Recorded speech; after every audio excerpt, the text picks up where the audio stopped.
My name is Amelia. I'm 49 years old. I work part-time and live with my husband, Benjamin, and our daughter, Sophia, as a family of 3. Our eldest son, Liam, is 26 years old, and a few years ago, he got married to Olivia, who was working at the same company.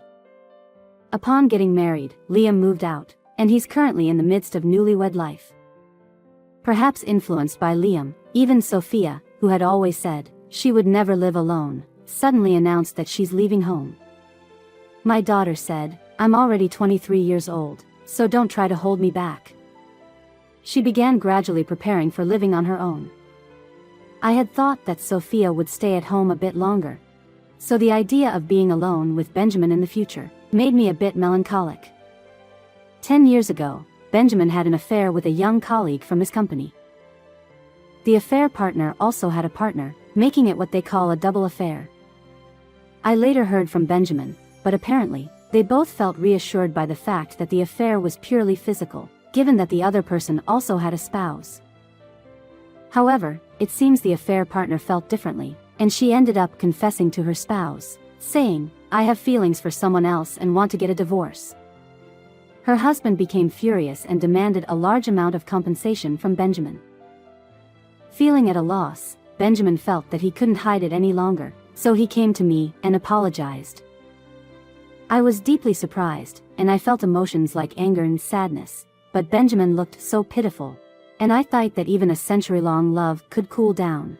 However, at that time, our children were still underage, so I didn't choose the option of divorce. 10 long years have passed since then, but I couldn't completely get rid of my distrust and disgust toward Benjamin. Because of that, I felt a bit anxious about living alone with him. But then again, we're both older. There's no need to worry about affairs anymore. I made up my mind and decided to forget about the affair, preparing to live alone with Benjamin. One day, I received a call from Liam, and he told me that he wasn't feeling well. The other day, Liam had mentioned to Olivia, "I want to go to the hospital." To which she responded, "If there's nothing seriously wrong, it's a waste of money. Can't you wait until the next health checkup?" But the next health checkup is 3 months away. Liam reluctantly agreed in the end, but this wasn't the first time something like this had happened. Previously, when Liam injured his foot and wanted to go to the hospital, she told him, "It's a waste of money to go to the hospital. Just leave it alone, and it'll heal on its own." She didn't give him any money for the treatment. I felt sorry for him after hearing this, so I gave him money to go to the hospital. Sophia said, "That's a weird wife." But I hadn't seen my son and his wife recently, and I thought I couldn't judge by the testimony from just one of them. Wasn't enough to judge the situation. I transferred the money to Liam for the medical fee and decided to wait and see.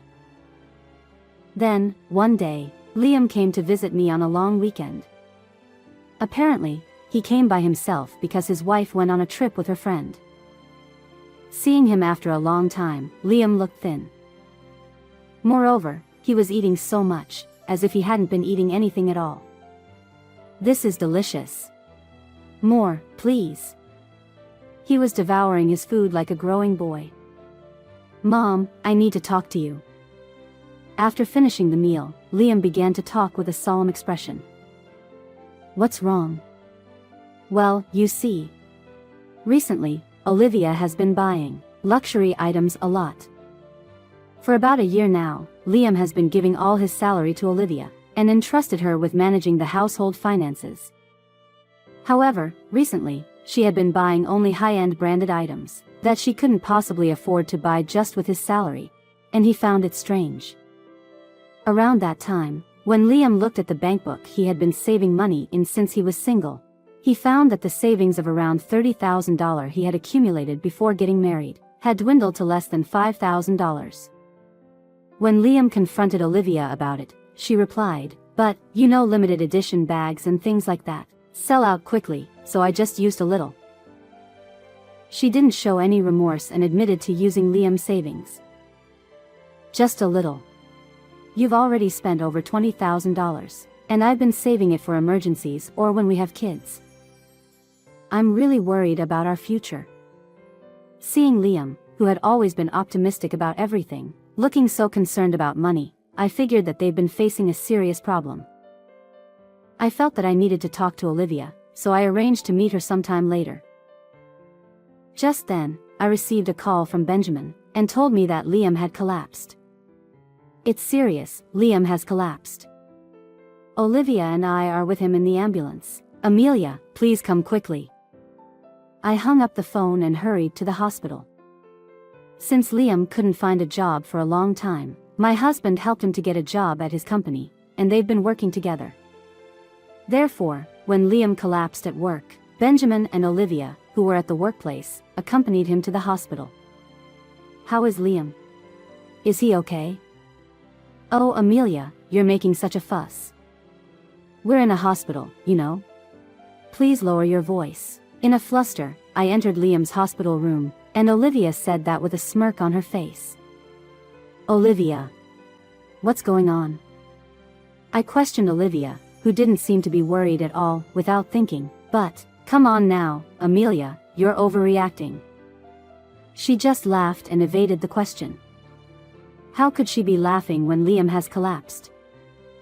Even Benjamin, who had sounded frantic on the phone, now seems calm, casually sipping canned coffee, and he doesn't seem to question Olivia's attitude in any way.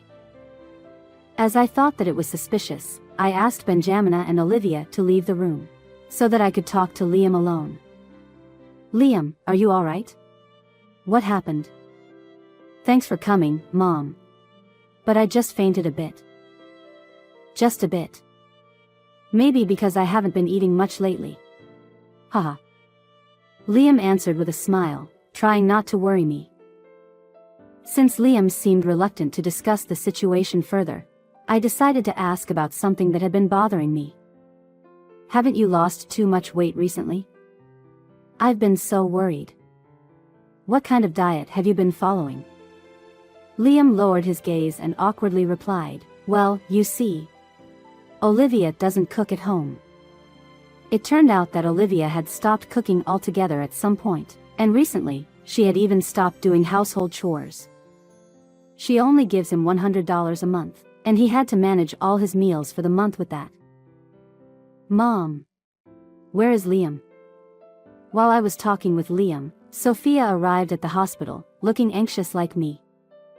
As soon as Sophia saw Liam's face, she raised her voice and asked, Liam, you've been saying you're not feeling well for a while, why didn't you go to the hospital?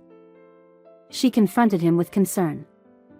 As it turned out that Sophia had known that Liam wasn't feeling well long before I did. Every time she talked to him, Sophia would say, why don't you take some time off work? You should go to the hospital. However, Liam stubbornly refused to go to the hospital. I have to work. Olivia switched from being a full-time worker to a part-timer, so it's not the right time for me to go to the hospital. Even though I had met him recently and sensed he wasn't well, I never imagined it would lead to him collapsing, and I blamed myself for not noticing his condition sooner. Actually, the money you gave me for my medical expense, Olivia told me to save it and didn't let me use it. When Liam told me, both Sophia and I almost went crazy with anger. Later, when we talked to the attending physician, he told us that the cause of Liam's collapse was overwork, stress, and malnutrition. She had been depleting Liam's savings without his permission, refused to let him go to the hospital until he collapsed, and even took the money for medical bills I had given him. I couldn't believe how heartless she had been. I finally decided it was time to confront Olivia. Wait, Mom. I was thinking. As I was leaving the hospital room to look for Olivia, Sophia stopped me. Could it be that Olivia is having an affair or something? Huh? I thought I misheard it when Sophia suddenly said that. Well, you see, Olivia has been acting as if she doesn't care what happens to Liam. And recently, Liam had been saying that something was off with her even at work. It wasn't an entirely implausible theory. Moreover, according to Sophia, it was only in the past year that Olivia started controlling Liam's money, and stopped feeding him. It is even more recently that she stopped sending him to the hospital. Perhaps it was an action she took to be with her lover. Maybe Liam was in the way. Sophia and I decided to start by investigating the affair. I thought about asking Benjamin, who works at the same company, whether he had noticed anything suspicious about Olivia. Considering my own experience with Benjamin's affair, I figured that affair partners are often found in the workplace. "Hey, I need to talk to you." I found Benjamin in the hospital lobby, drinking coffee alone. I asked him if there were any employees at the company who seemed close to Olivia, or if he had noticed any unusual behavior. "I don't really know. I don't have much interaction with Olivia at work anyway." When I mentioned Olivia's name, Benjamin became fidgety and uneasy, clearly trying to hide something. Perhaps Benjamin knew about Olivia's affair. Her lover may be his colleague, or he has seen them having an affair. If for any reason Benjamin was being blackmailed or threatened, Liam's safety could be at risk. Feeling this way, I hurriedly bought a voice recorder and set it up in Liam's hospital room. This was a lesson I had learned from when Benjamin had an affair. Never did I imagine it would come in handy like this. It felt ironic, but right now, Liam's safety was paramount. The next day, when Liam, Sophia, and I checked the voice recorder, we found something shocking recorded on it. It was an audio recording of a conversation between Benjamin and Olivia, made while Liam was asleep after Sophia and I had returned home yesterday. It's not looking good. Amelia might have noticed the affair. It was an audio recording of Benjamin fussing that I had noticed, perhaps because I had probed his movements. Just as Sophia had suspected, it seemed Olivia was indeed having an affair. Meeting at work should be avoided.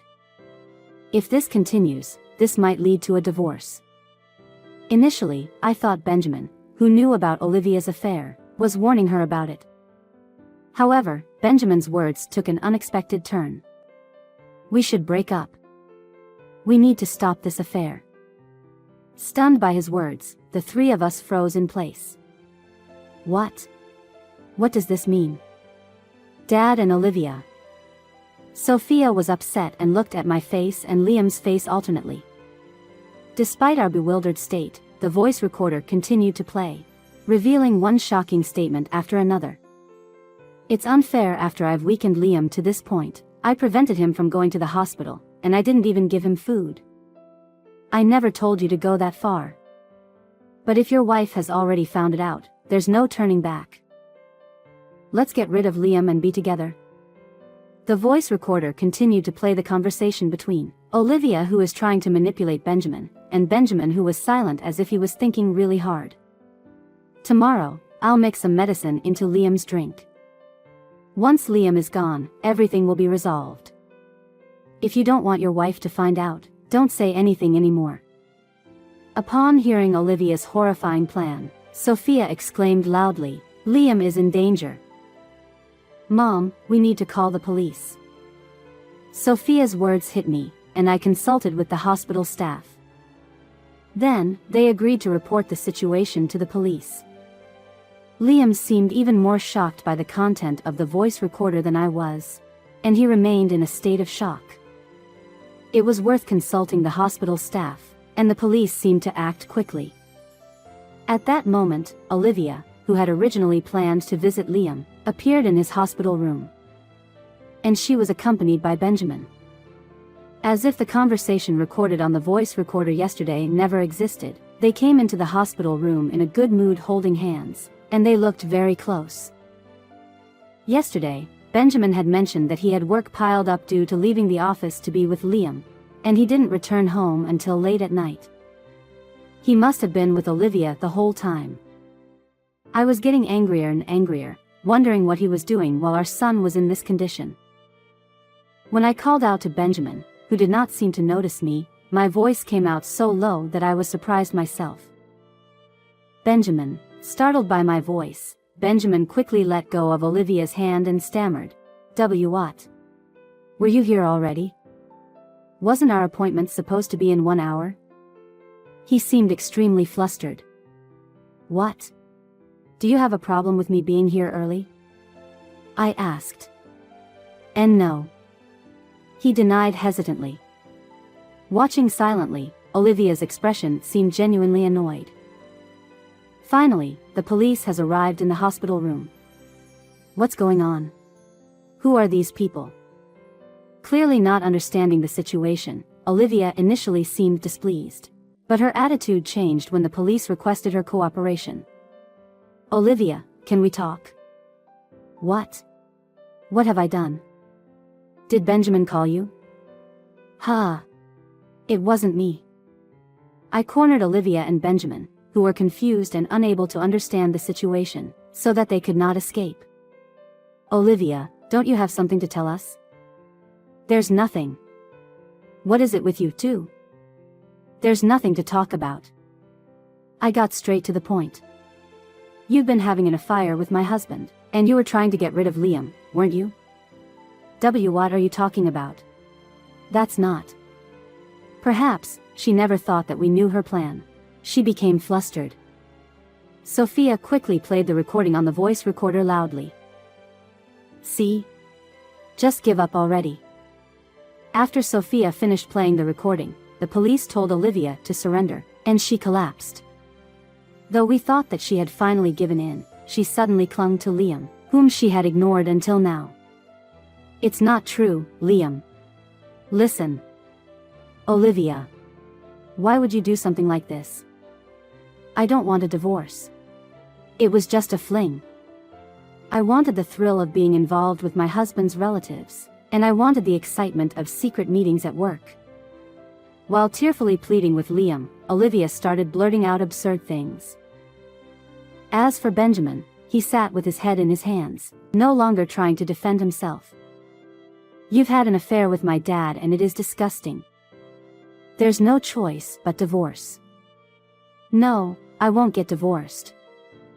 Olivia, do you even realize what you've done? Even faced with such stern words, Olivia refused to back down, much to Sophia's exasperation. How can you think that he can stay married with someone who tried to get rid of him? Give up already. There's no choice but divorce. Sophia's words resonated deeply with Liam, who nodded in agreement. Then, Olivia proposed an outrageous condition. Fine. If you're really insisting on divorce, I'll demand alimony. I'm going to ask for $50,000 from both Liam and Benjamin. And if Liam dies, I'll collect the insurance money too. I was so dumbfounded that I could no longer speak, but since she had no clue, I decided to tell her clearly. Olivia. What now? I won't lower the amount. You're the one who'll be paying alimony. Huh? That's ridiculous. Women get alimony when they divorce.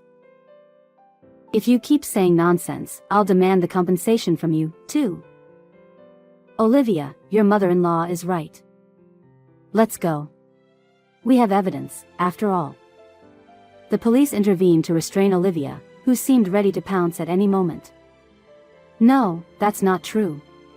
That's not. Liam, help me. Liam was no longer even looking properly at Olivia's face, as she cried and complained. Benjamin, please do something. We were in love, weren't we?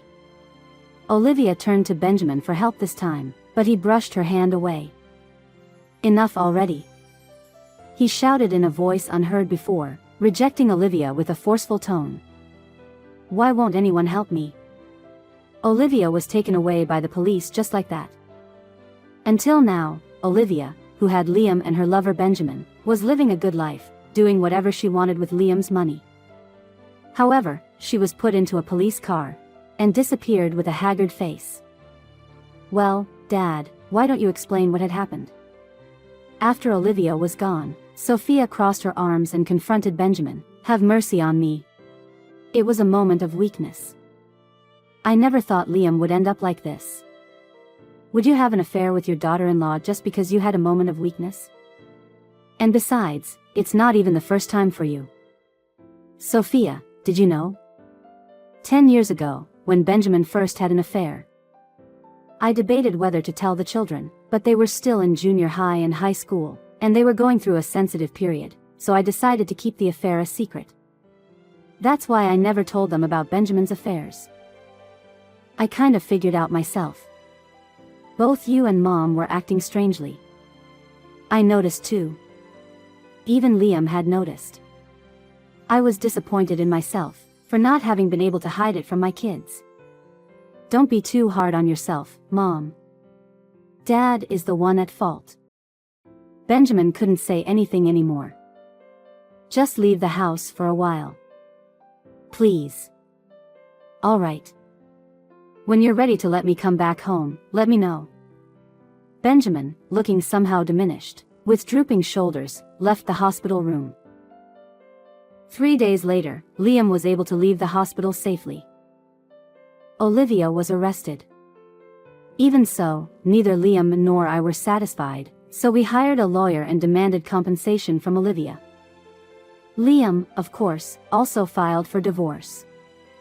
Olivia's mother sold off all the luxury items that Olivia had bought while they were married, and used the money, along with Olivia's savings, for compensation. Olivia apparently wailed, "They are my luxury items and my savings." Even at this point, Olivia's parents shouldered the remaining compensation that Olivia couldn't pay. Olivia's mother was in tears when Olivia did not stop speaking offensively, despite receiving so much help. I wonder where I went wrong in raising her. When my family and I heard this whole series of events from the lawyer, we were utterly amazed at how hopeless Olivia seemed. However, Olivia, who had been disowned by her parents due to this incident, was left with nowhere to turn. Since we don't know what Olivia is up to in the future, we also obtained a restraining order, so that she won't be able to come back to Liam after she is released from the prison. As for me, in the end, I had lost all trust in Benjamin, who had been unrepentantly unfaithful twice. The wounds that had started to heal over the past 10 years were now irreparably worsened by the most intense and awful situation, as an affair with our daughter-in-law.